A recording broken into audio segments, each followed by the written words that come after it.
All right, so everyone get ready because today we are going deep into the future, like Yeah. really far out there stuff. We're always hearing about how we're building AI smarter and smarter. Right. But what if AI could build itself? Whoa. Yeah. That's a pretty wild concept when you think about it. Like AI just evolving on its own, you know, Right. designing its own systems and making itself better. Yeah, and that's exactly what I thought was so interesting about this blog post. It's by this AI engineer named Eddie Bascana. Okay. And he is talking about CORE ASI OS, Mm. which is an open source, self-improving AI system. Okay.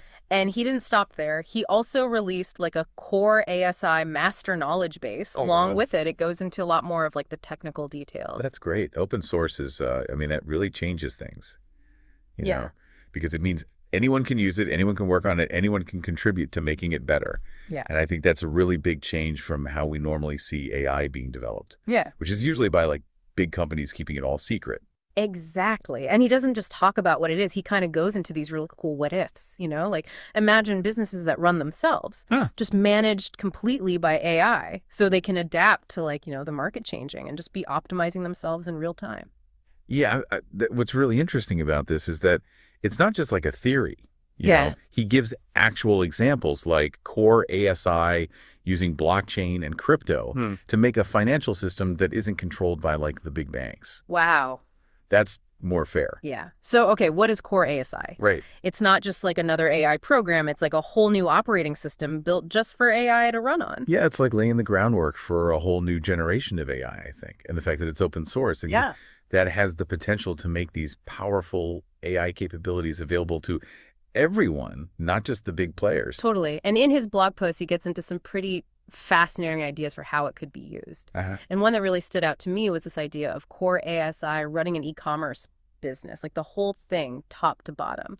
Yeah, that one was really interesting because it shows you just how powerful core ASI could be. I mean, it's not just about automating little tasks here and there. It's about managing whole systems, like building the website, doing the marketing, handling customer service. We could be looking at a future where businesses run by AI are everywhere you look. Okay, so let's get into like the nitty gritty how this thing actually works. Yeah. It all starts with this memory system that Eddie describes, Right. and it's designed to kind of mimic how our brains work, how the human brain processes information. Yeah, so like you've got the short-term memory or STM that handles all the stuff that's happening right now, the immediate tasks. And that's kind of like our own working memory, Hmm. you know? Mm-hmm. And then there's the long-term memory or LTM where it stores everything it's learned, all the strategies it's come up with. And in the master knowledge base, he actually says they're using Redis for STM, which is known for being super fast. Yeah, makes sense. And then PostgreSQL for LTM, which is this powerful database system. Right. Yeah, Yeah. that makes sense. So it's like they really put a lot of thought into choosing the best technologies for how this AI stores and accesses information. Yeah, exactly. And then there's the core memory. That's where like the base level intelligence is stored, the core rules of the AI, if you will. Hmm. And Eddie points out that this is all backed up by blockchain for security. So it's like adding another layer of innovation on Mm. top of everything else. Okay, but here's where I think it gets really mind-blowing. It's called recursive self-improvement or RSI. Yeah. And that's basically how Core ASI learns and gets better over time all on its own. It's like imagine if an AI could look at its own code and figure out how to rewrite itself to work even better. That's Whoa. basically what RSI lets it do. It's constantly learning from what it's doing, making adjustments, and just becoming more and more efficient. So in his blog post, he uses this example of Core ASI like making its code simpler to speed up its operations. Like it's doing the work of a programmer, but it's doing it to itself. It's like completely changing how we think about software. Yeah. You know, if AI can do that, what does it mean for all the human programmers out there? Right. Okay, so we've got this super intelligent AI that's getting better all the time, but how does it actually do anything in the real world? Yeah, good question. And that's where this concept of decentralized intelligence comes in. Hmm. So instead of having one giant AI trying to do everything, Core ASI is built as a network of these specialized AI agents. Each one has its own job and they all work together. Okay. And in the master knowledge base, he lays out what some of these agents do. Like you've got the core orchestrator, which is kind of like the manager, Right. the memory agent, the executor agent, Yeah. even a sentinel agent that focuses on security. And then there's the interface agent. That's how Core ASI interacts with the outside world. I think it's a brilliant design because it means you can scale it up as much as you need, and if one part fails, the others can take over. Kind of like how our own brains work, you know? Wow. So it's like having a team of AI specialists all working together towards the same goal. And that's a huge change from how we usually see AI. Yeah, for sure. And it has some really big implications for the future of how we develop AI. Hmm. Distributing intelligence like this could make AI way more adaptable and even way smarter than if it was just one big brain trying to do everything. Okay, so we've talked about what Core ASI is, how its memory works, and this crazy idea of self-improvement and all these decentralized agents working together. But let's bring it back down to earth for a second. Remember that e-commerce example? Yeah. That really shows how Core ASI could completely change entire industries. I mean, imagine AI doing everything from designing the website to handling customer service to managing all the logistics. Yeah, it's not just automation. It's like creating a whole new way of doing business. Yeah. And what's amazing is that Eddie's example shows that it's actually possible. AI could run these businesses all on its own, potentially better than humans ever could. Yeah, it's almost like a sneak peek into a future where AI-powered companies are the ones running the show. That's definitely something to think about, and we'll be exploring more of these implications as we keep digging into the world of core ASI. For sure. And get this, Eddie's vision goes even further. He talks about eventually creating a whole network of these ASIs. Like an internet but for AI. Yeah, like interconnected AI systems Yeah. working together all over the world. I mean, that could lead to AI managing entire operating systems, new ways for AIs to communicate with each other, maybe even blockchain-backed governance for these AI networks. That's insane. Yeah, it's like taking everything we've talked about and multiplying it by 1,000. Okay, so in this first part of our deep dive, we've gone from the basics of core ASI all the way to its potential to change industries and even how technology works in general. It's clear that core ASI is a potential game changer in the world of AI. We might be moving away from seeing AI as just a tool and more towards AI as a collaborator, a partner, even a driving force for progress. It's definitely exciting and maybe a little bit scary too, to be honest. Absolutely. Self-improving AI that can work on its own. I Yeah. mean, that has a lot of implications, and we're just beginning to explore what those might be. And speaking of exploring more in the next part of our deep dive, we're going to get into the nitty-gritty of how core ASI works. We'll take a closer look at its memory system and how it actually goes about improving itself. Yeah, we'll get into the technical stuff, the algorithms that make it learn, and we'll look at what challenges and opportunities might come up as this technology keeps evolving. So last time we were talking about how core ASI could change entire industries. But now I think it's time to get a little more into the details. How about we dive into the memory system and how core ASI actually learns and adapts? Okay, yeah. We know it has that multi-tiered memory, the STM and the LTM and the core memory. But I'm still a little fuzzy on how they all work together. Like, how does it actually take information and learn from it? Yeah, it's not just about storing stuff. It's about understanding it, using it, and building on it. And how core ASI does that is it's really fascinating. So walk me through it. What makes it so special? Well, let's start with the short-term memory. The STM, remember Eddie said they're using Redis for that. And Redis is known for being really fast, right? Right. So it makes sense that they would use it for handling all the immediate data and tasks that core ASI needs to deal with in real time. So it's kind of like the AI's working memory, like the space where it's juggling all the information it needs to make quick decisions and react to what's happening around it. Exactly. It's about having that information right there ready to go, just like when you're trying to remember a phone number or follow directions. And then you have the long-term memory, Yeah. the LTM. And that's for storing all the big stuff, like knowledge that it's learned and strategies it's come up with. And for that, they're using PostgreSQL, which is a really powerful database system that can handle huge amounts of structured data. So it's like the AI's personal library, holding everything it's learned over time. Right. And they didn't just pick PostgreSQL randomly. It's really reliable, it's secure, and it can handle those complex queries really well, which is super important for how core ASI learns and remembers things over the long term. Okay, that makes sense. But I gotta be honest, the whole recursive self-improvement thing, the RSI, I'm still kind of lost on that. It sounds amazing. But how does it actually work? Like, how does core ASI analyze and rewrite its own code? Think of it like an athlete. You know how they're always trying to get better. Yeah. So every time they train, they look at what they did, they figure out what they could do better, and then they make adjustments, like changing their technique or their strategy. So core ASI is doing that same thing, but with its own code. It's looking for ways to be more efficient and then actually rewriting parts of itself to get better. Exactly.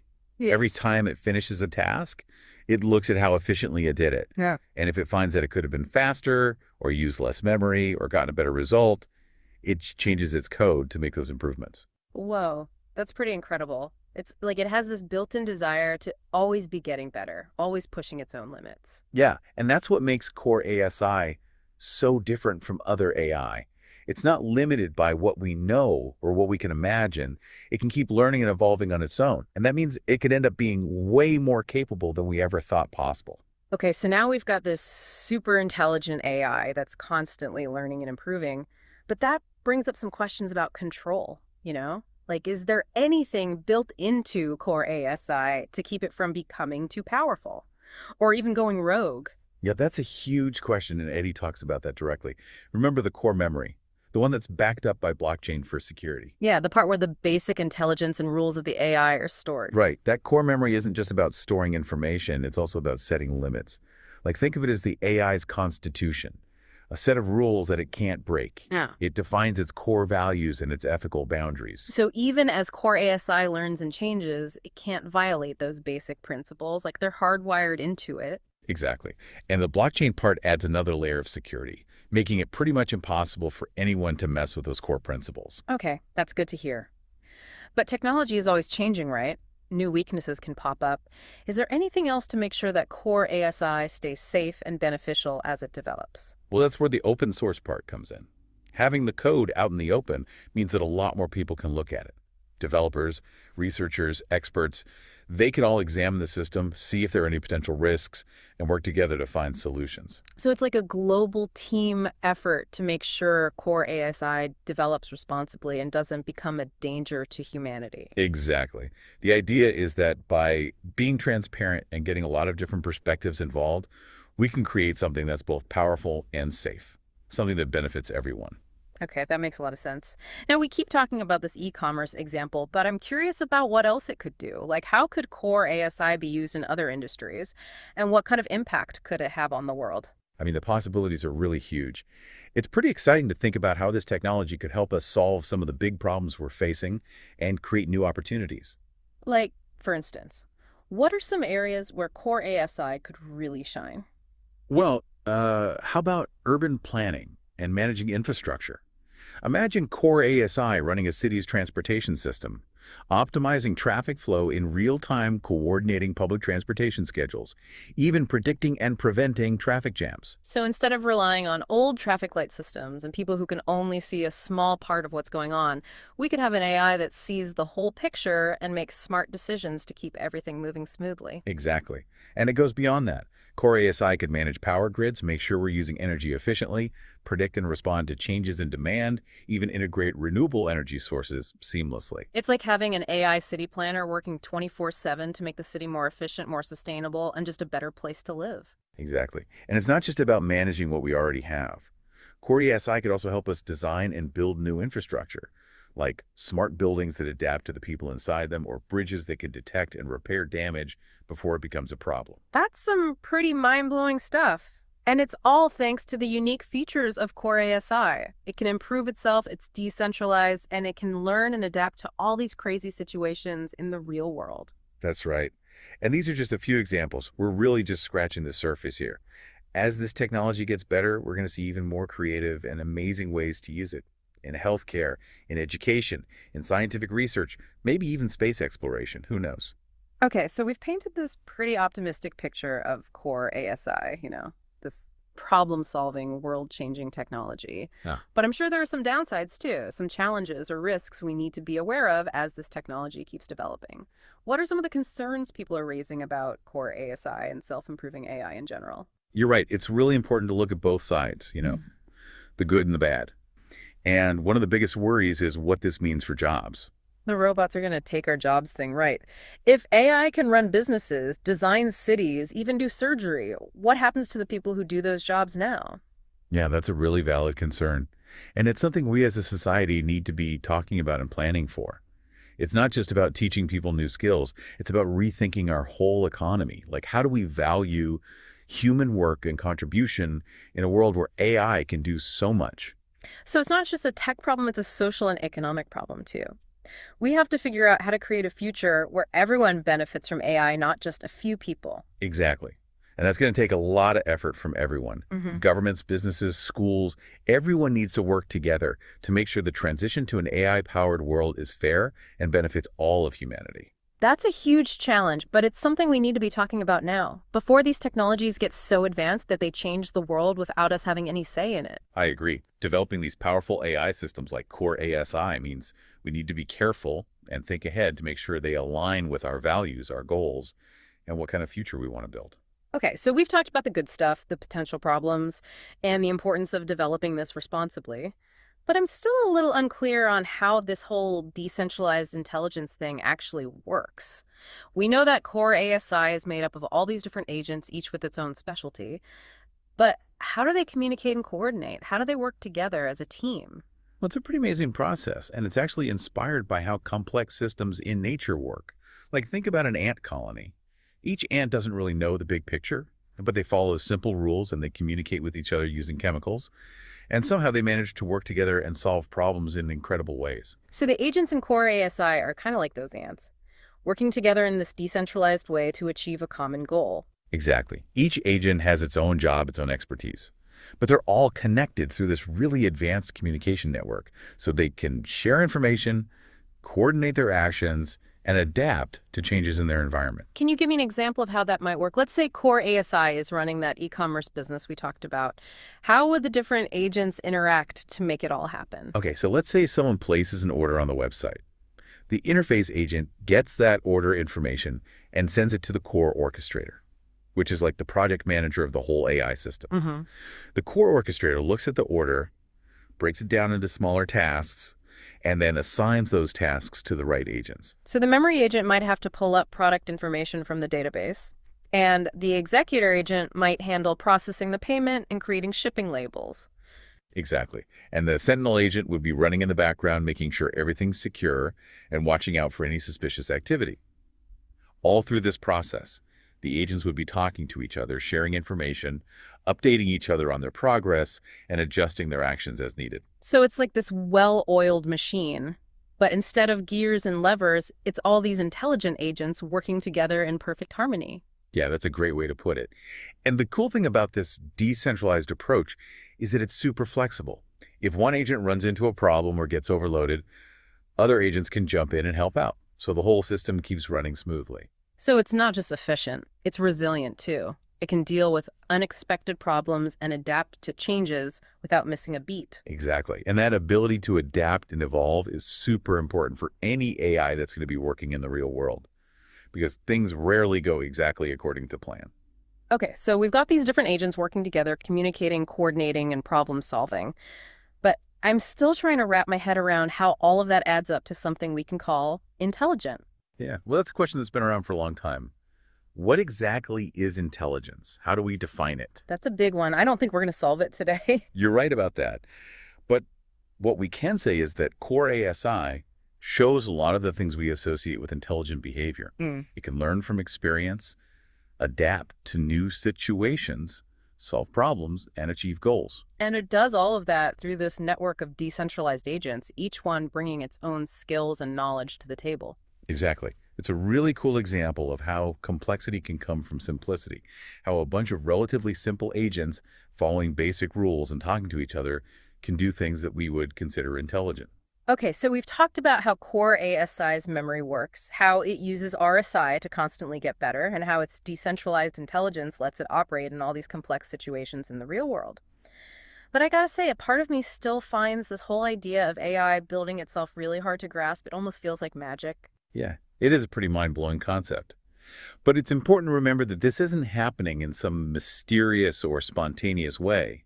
It's a process of gradual improvement, guided by algorithms and driven by data. So it's not like Core ASI just wakes up one day and decides to redesign itself. No, it's much more subtle than that. It's a continuous cycle of analyzing, evaluating, and modifying. So it's always looking for ways to get better, trying out new approaches and tweaking its own code based on what it learns. Exactly. And this whole process is guided by some pretty sophisticated algorithms. algorithms that are designed to find patterns, make predictions, and optimize performance. It's like having a team of expert programmers working 24/7 to make the AI better and more efficient. Okay, but I'm still curious about the details. How does Core ASI actually know what changes to make? Does it have some kind of master plan or blueprint that it's following? That's a good question. And the answer is kind of a combination of its memory system, its self-improvement algorithms, and all the data it's exposed to. Remember, Core ASI is constantly learning from everything it does, from every task it performs and every piece of data it analyzes. So it's like it's building up this huge knowledge base of what works and what doesn't, and then using that knowledge to guide its own evolution. Exactly. And as it gets more experience, as it faces new challenges and solves new problems, its understanding of itself gets deeper and deeper. And that allows it to make more and more sophisticated changes to its own code. Okay, that makes sense. But doesn't that raise some concerns about control? Like if Core ASI is always rewriting itself, how can we be sure that it will still align with our goals and values? How can we prevent it from turning into something we don't want it to be? That's a really important question, and it's something that people are talking a lot about in the field of AI ethics and governance. One of the key things about Core ASI is that it's transparent. The code is open source, so anyone can look at it, analyze it, and understand how it works. So it's like having a public record of the AI's inner workings, so experts can keep track of how it's developing and make sure it's not going down a dangerous path. Exactly.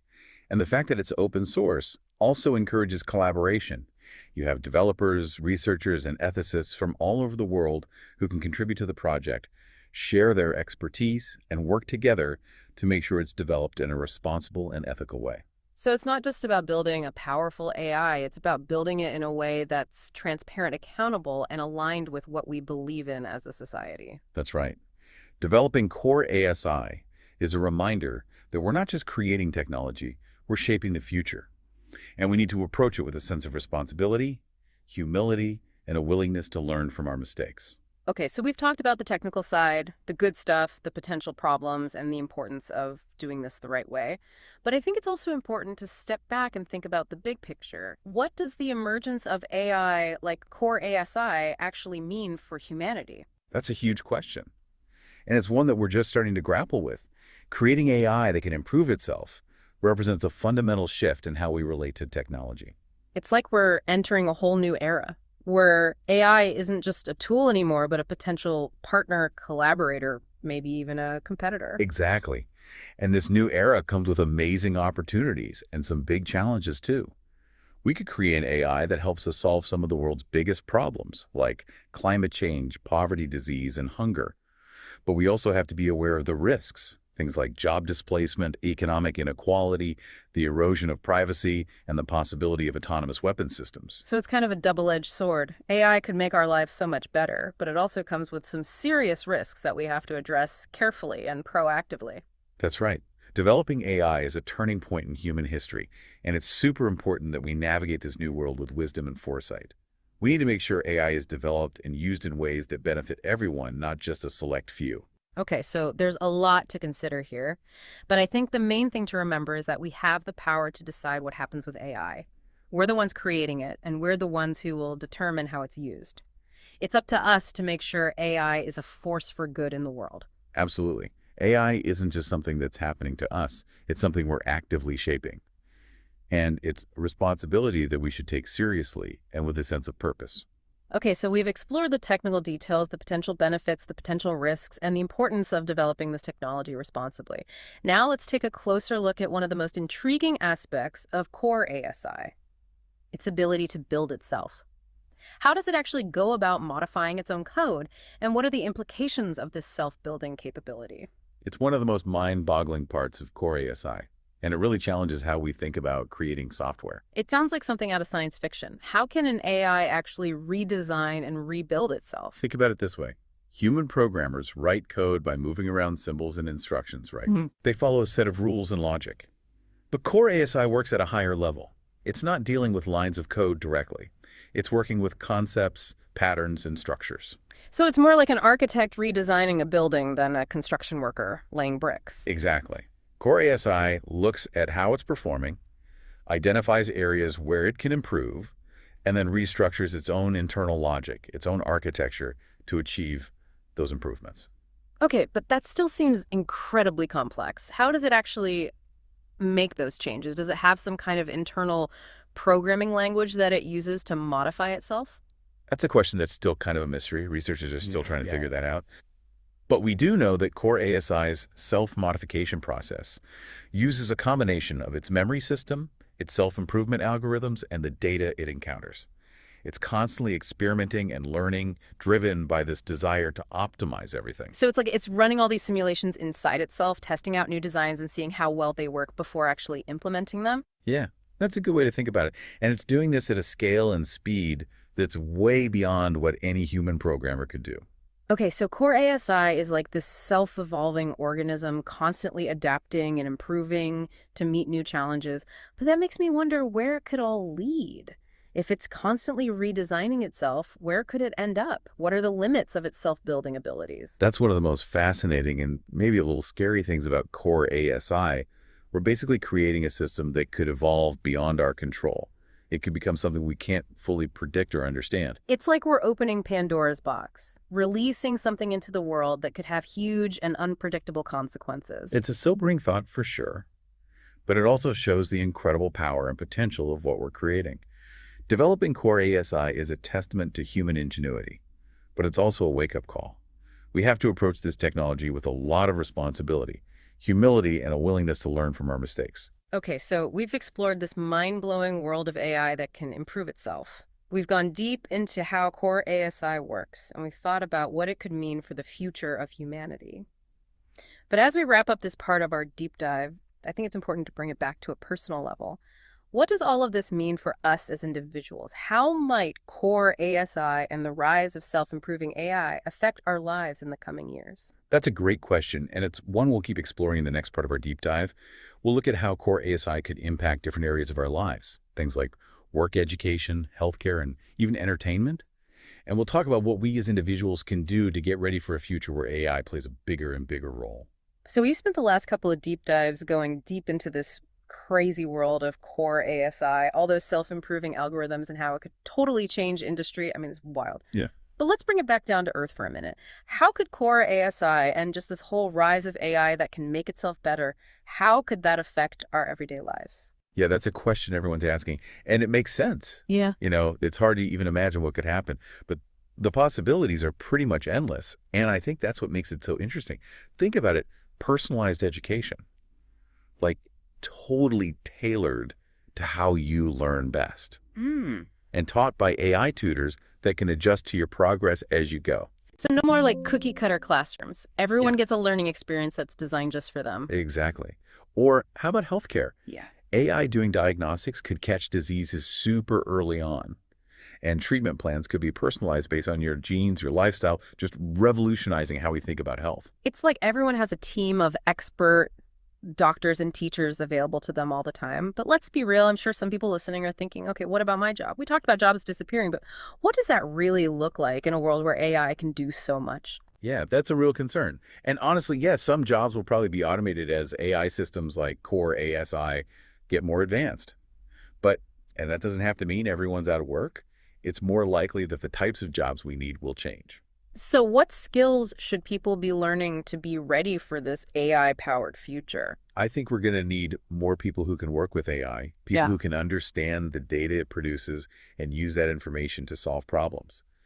Creativity, critical thinking, and being able to adapt to change those skills are going to be more important than ever. It's like that old saying, it's not the tools, it's the craftsman. AI might be the tool, but it's human creativity and ingenuity that will determine how it's used and what impact it has. Exactly. And it's not just about work either. Think about leisure time and entertainment. Imagine AI creating music and art just for you based on what you like, or building these immersive virtual worlds that respond to your every move.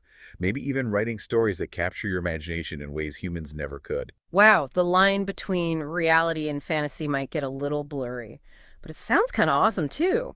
Okay, so we've got all these possibilities, but where do we even begin to prepare for a future that's so up in the air? I think the most important thing is to have a mindset of lifelong learning. The things we need to know today might be totally different tomorrow. So being able to learn new things, adapt to change, and keep growing, that's going to be crucial. So stay curious, stay engaged, and never stop exploring what's out there. Right. And it's also about understanding that we have a say in what the future of AI looks like. It's not set in stone. We shape it with our choices, our actions, and the kind of world we want to create. So it's not just about going with the flow, it's about actively shaping the flow. It's about asking not just what will AI do to us, but what do we want AI to do for us? Yeah, that's a great way to think about it. The future AI isn't something that just happened to us, it's something we're building together. And that brings us to the end of our deep dive into this amazing world of core ASI. We've gone through the technical stuff, thought about how it could affect society, and even considered what it might mean for our own lives. But like you said, the conversation doesn't stop here. Definitely not. We hope you'll keep exploring, keep asking questions, and keep thinking about the future of AI, because whether we realize it or not, we're all part of shaping that future. And for anyone who wants to learn more about Core ASI, we've got links to Eddie's blog posts, the open source project, and some other really cool resources in the show notes. So keep learning, keep questioning, and keep imagining what's possible. The future of AI is in our hands, and it's a future full of both challenges and incredible opportunities. What role will you play in shaping it? Thanks for joining us on this deep dive, everyone. Until next time, stay curious.